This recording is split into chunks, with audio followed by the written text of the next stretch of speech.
Thank you very much for the invitation to the city debates, which has always been a very interesting place for debates, for debating, and for also bringing out some new research issues. So thank you to Mona especially, and to other organizers of this event.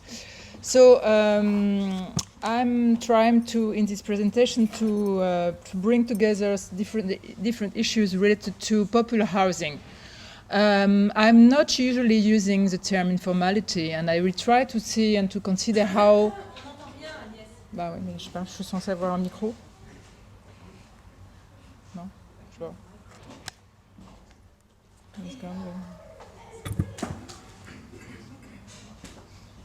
Is the mic on? Yeah. Ah, it's nothing. It should be on. Can you try? Ok. Est-ce que vous entendez maintenant? No, Did the you mic hear? is not No? working. Okay. La bière? I can stream. I can. La bière?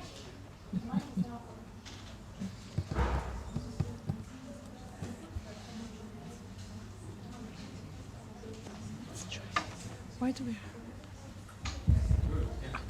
Okay, that's fine? Okay. Is that fine now? Put it higher. But I have no... Je vais le mettre ici.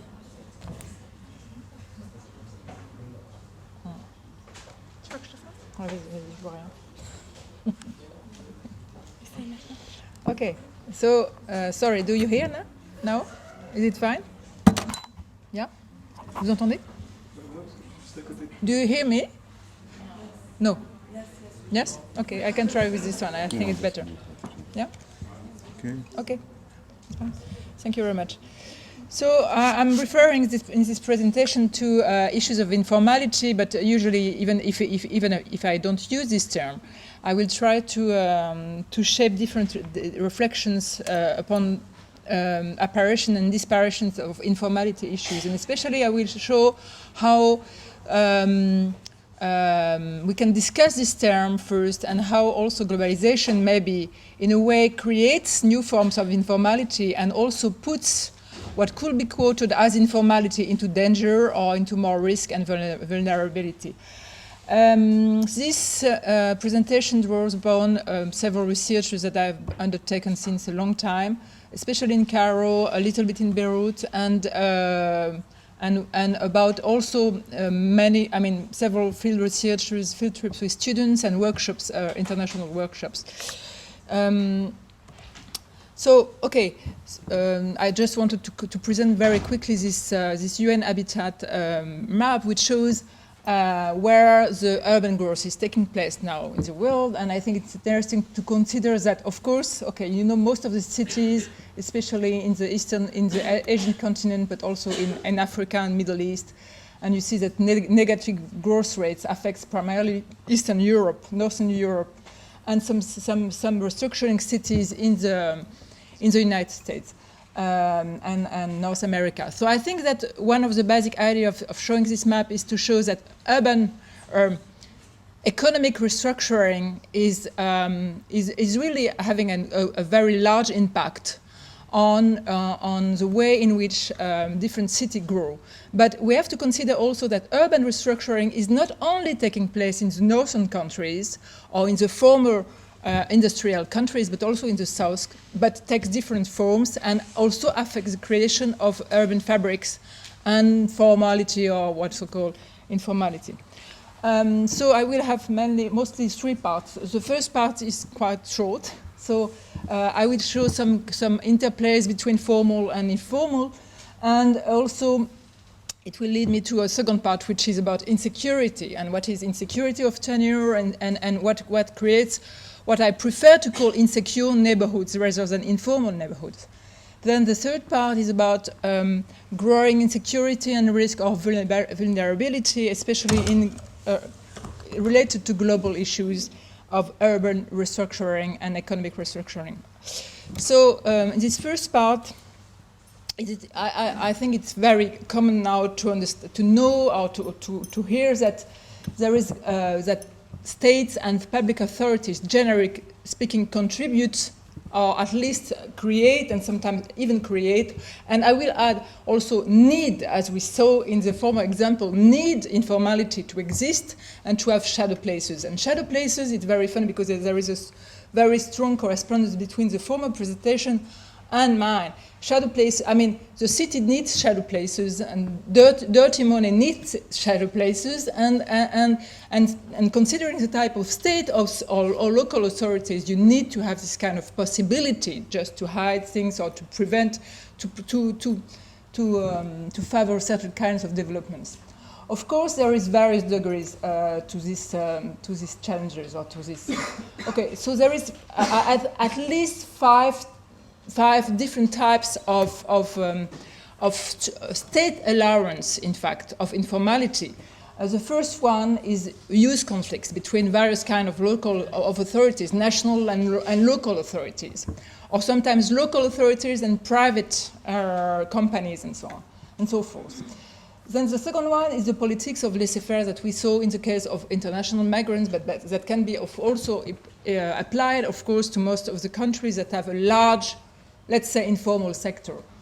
Land confusion is the third. Land confusion has been well documented, especially since the works of Omar Razaz in Jordan. But land confusion is at the heart always of the creation of informal places, even in the most regulated countries, and so forth. And then we don't have to forget the part played by unclear and ill-adapted standards that are created by states, authority, and local authorities in the fact that in the allowance of the development of let's say, informal developments, and then what Justice Dorman calls the neglectful state, in the case of Cairo especially, that leads to allow self-help kind of developments or informal kind of developments instead of buildings, of having housing policy. And of course, we didn't speak so much about that, but we have to consider that most of the countries now on the world don't have any more housing policies, which is one of the major issues to be addressed. Okay. So, of course, we have to reconsider the economy between formal and informal, and to scrutinize more carefully, I think, both tactics in the sense of desertor and representations, and to engage into a plural path of investigation. I myself, I'm a sociologist and urban planner, but I see that, architects and planners are very refined ways of investigating now informal areas. But we need economics, and we need anthropological stuff, and we need to combine all of that. Not just to have a morphological type of study from one side and economical. Okay. We need more knowledge. If we take a case of Cairo, there is plenty of things said about informal areas, but in fact, on my opinion, maybe Khaled will tell me if I'm wrong or not. I don't know more than 2 or 3 people that are really investigating informal settlements now, meaning spending time on the field. Okay, and we speak about 8 million people. So,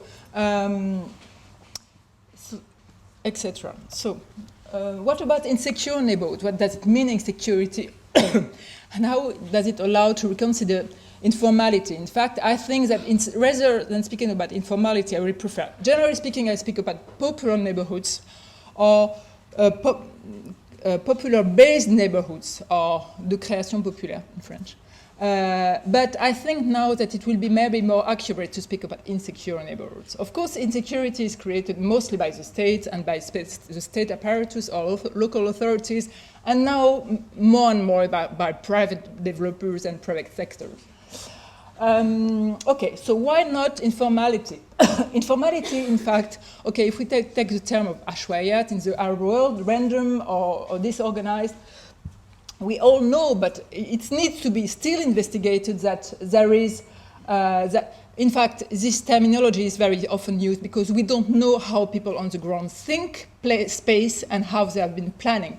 It's not enough to derive analysis from our own architectural or urbanistic rationality. It's very important to consider how people have been thinking roads, hierarchy, space mapping, have been thinking space and representing it, even with different tools. So this tool, we have to make a shift in tools, and it's an anthropological shift that is very important and that is still not made. But I believe that when we dig into these realities, we see that there is no superiority of models of planning and model of making the city, and it's very hard to speak about randomly organized or disorganized spaces. It doesn't, anthropologically, it doesn't mean anything, really. Spontaneous also does convey the idea of non-sought areas, but what does it mean? I mean, when we go back to sociology or to social science, we see that there is nothing in our world that is non-sought or non-rational. And we have to question whether forms of rationality. So it means, again, going back to going and digging into representations of the people themselves that have been creating these spaces, rather than thinking for them on behalf of them. So it's really unplanned. So the remaining question for me was, is it unplanned? What does it mean to be unplanned? And to question planning. Planning will ultimately mean to be able to think space and space evolution in time, within time and space combination.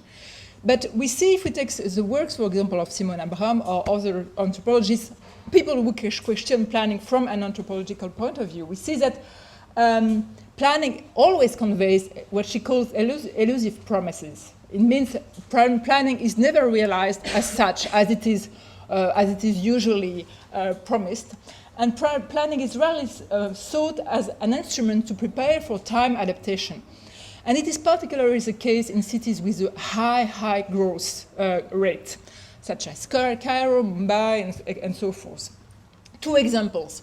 Densities are never forecasted. I mean, nobody is able to speak about local densities. Nobody knows how to measure density really and wants to do it. So planning is done without thinking about future densities very often. And then if we take only a very simple thing that is the size of the pipes for water network and sewage, we see that they are constantly underestimated and are designed for the current generation, not for the one that is going to come. And we all know that these neighborhoods are under huge pressure of densification, which is so it does question what is really planning. Is planning, or so what does it mean to be unplanned? Okay, then there is the issue, of course, of mapping and unmapping. You all heard, I think, about unmapping strategies of the state. Unmapping is very common. Still, it does continue to exist. But unmapping is a way of non-planning as well from the part of the states, of the state apparatus. But now there is a new challenges that appear and a new possibility of speaking out and describing these realities, because precisely informal areas have a new visibility. And I think this is very important, because on the long term, we'll see that they have been gaining so much importance in terms of population, but also because on the map, because of Google Maps as well, but because of new tools of representation, they have gained also this visibility that they didn't have 10 years after. 10 years before, you could still think or believe that a place was blank, even if it was a few hundred of hectares, which is not anymore possible. And I think it makes a big difference. So we can speak about popular housing, and I think it's important to remember that there is an important book that has been published at AUC called Popular Housing and Land Tenure in the Middle East, directed by Myriam Ababsa, Eric Denis, Baudouin Dupré very recently. So what makes it a problem, or what makes it a systemic problem, in fact? Is it the quality of construction? Maybe not. Is it the infrastructure per se? Okay, it still can be installed. So if we take the classic definition of slums, for example, of UN Habitat, we can quickly go and see that most of these criteria do not really frame the danger of the risk or the precariousness that is usually described going together with informality. So, but remains the question of illegality, and I think I have no time, but it's very important just to distinguish illegality and informality. I think it's rather just to speak of illegalities and of informality, generally speaking. But what remains as the prior criteria that makes these difficulties sometimes is insecurity of tenure ultimately. So, of course, it's what experts from the UN Habitat, from the World Bank, all experts on land tenure will repeat constantly. But it's important here just to state that it is this question of tenure insecurity that creates informality. So before it will, this is the only, and that creates also the difficulties of consolidating housing, to have equipments, and that derives all these factors. So the last part I wanted to develop a little bit was about current trends of the development and redevelopment of popular-based neighborhoods or informal neighborhoods, and especially in the current situation of booming cities with a large tendency of becoming more and more global, or at least wanting to become global. And I think that there is a growing and global insecurity that goes along together, especially for the majority of the population, which means not the upper middle class, not the upper. So it's a case in most. It was what we saw in our last in our visit in Mahmihal or Jemaeze. It's a case in Cairo and Jakarta, in most of the large cities that are undergoing very high pressure of development. Part of these issues are subsumed under large infrastructure project, generally also intended for a minority, and I will just show some slides of Beirut of the Syriac area on the left-hand side of Tehran, also with all this issue about regenerating old fabrics and creating new zones of informality, in fact. And by new forms of categorization of what is used fabrics, as it's called in Tehran, for example, or dilapidated fabrics, you create new zones of informality and then the opportunity for regeneration. So you also have few, what we have to consider is that in most of the large cities, especially in the large city of the developing world, we have few land available and shortage of land availabilities and larger appetites for land, which is very contradictory. Because you have all this new set of actors that really starve for acquiring land that is well located and that will generate some profit. So we see that in these cases, regenerations and large or mega projects are very often substitutes for a default of urban policies.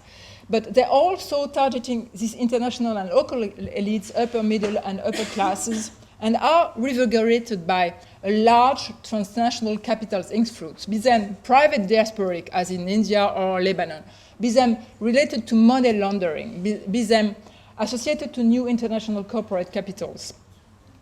So it brings out new set of conflicts, and especially because this upper middle class, they starve for getting new land and acquiring this position in the cities that they can't have anymore, because the place is already taken. So what was once considered as margins of the cities, at the edges of the city, are now acquiring new desirability, which is important also to explain why some areas get this new statute of informality, in fact, because this informality becomes all of a sudden necessary. This is in particular the case in Cairo, with this new risk definition of these unplanned areas that makes it all of a sudden possible to define places when you can just evict people, in a way.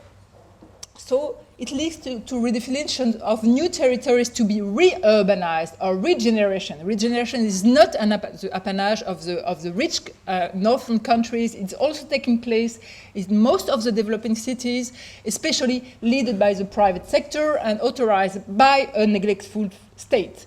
And also in this framework, marginal space become more valuable, of course, and we can also take examples or take the case of the harvest theories and so on. So we assist in most of the cities to more and more clashes and confrontations due to center identification, first ring identification, and the social cost of urban sprawl. Rich people that are motorized don't want anymore to travel 2 hours a day just to reach their nice neighborhood. They want to be back to the center, but there is no more space, which is typically the case in Istanbul, for example, or in Cairo now, in very large cities. So there is an increase of what I can call urban desirability of the city since 10 years and profitability prospects that goes along with globalization issues, and that creates also this new zone of informality, in fact, led by the state. So one of the aspects of it, one of the first breach to these informal areas was clearly, and is still clearly, mega or large infrastructure projects, such as Burj Hamid, monster, as one local city planner called it, highways or pénétrantes, that breaks into, as we saw in other pictures today, into livelihoods instead of giving compensations to the people. This is also the case in large so-called informal Ashwaiyat neighborhoods in Cairo, with unmapping and undermapping strategies that are just only coped, by NGOs' design of maps. And you see how, it doesn't exist on the maps. It's a 200 hectares neighborhood, 4 kilometers from the citadel, but still a highway was perceived as necessary, and we saw it, and we saw this the effects of it in the last presentation, in the presentation of Omar Malnagati. This is the case also in Mumbai with road enlargement projects that create the same kind of rehousing projects, etc., etc. I will just add to the Cairo 2050 this nice slide that illustrates the absence of urban policies and the replacement by urban projects. That creates the need for displacement and creation of informalization, in fact. Okay, so I think I quit here. Okay.